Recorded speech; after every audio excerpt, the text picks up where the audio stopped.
तर आज डब्यामध्ये बघा किती छान चपात्या आहेत बघा. ह्या आपण घरात करतो तशा ह्या चपात्या आहेत.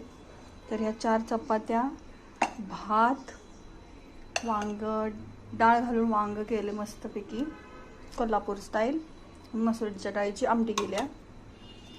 तर हे आहे आजचा टिफिन. हा पण तसाच भरलाय, हा पण तसाच भरलाय. आणि एक्स्ट्रा म्हणून मी हे बघा वड्या दिल्या. म्हणजे मला करायला किती कष्ट लागतात हे वड्या, मी देतो, वाटून टाकतो. तर हे डबा भरायचा आहे. आणि घरातल्यांसाठी बघा हे कांदा भजी पाहिजे, आज जेवणार नाही. घरातल्यांसाठी कांदा भजी जेवणार नाही आहे, मग अशी काहीतरी मॅगी बेगी.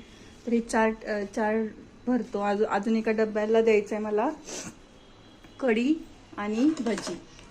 ही कढी केल्या, ही कढी केल्या एकाच डब्यासाठी हा, कारण त्या बाबाचे लई चोचले आहेत. मला तर तो आता डबा नकोच झालाय. खरं तर ना मी त्याला ना काल इडली दिलेली होती, इडली चटणी, आणि त्याला 4च इडल्या लागतात हा. आणि मग सकाळी मग मला दुसऱ्या दिवशी येऊन म्हणतो की सांबार नाही दिया. 4 इडल्यासाठी सांबार कोण करत बसतं तुम्ही विचार करा. 4 इडल्या आणि सकाळी बरोबर 8:15 वाजता दारात येतो टिफिन न्यायला.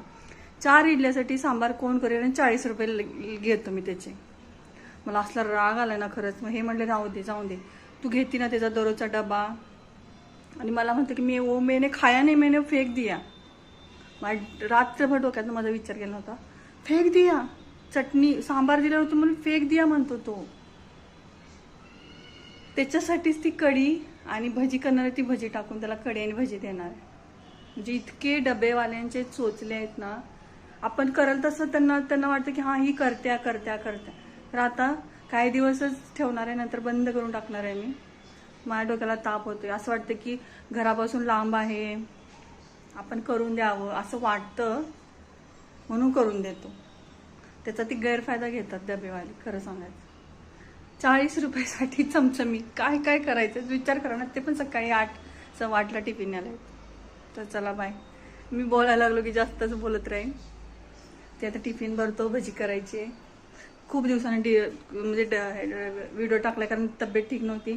करूच वाटत नाहीत व्हिडिओ, मेन म्हणजे करूच वाटत नाही. व्हायरल काय होतच नाही आम्ही, किती पण कष्ट करा.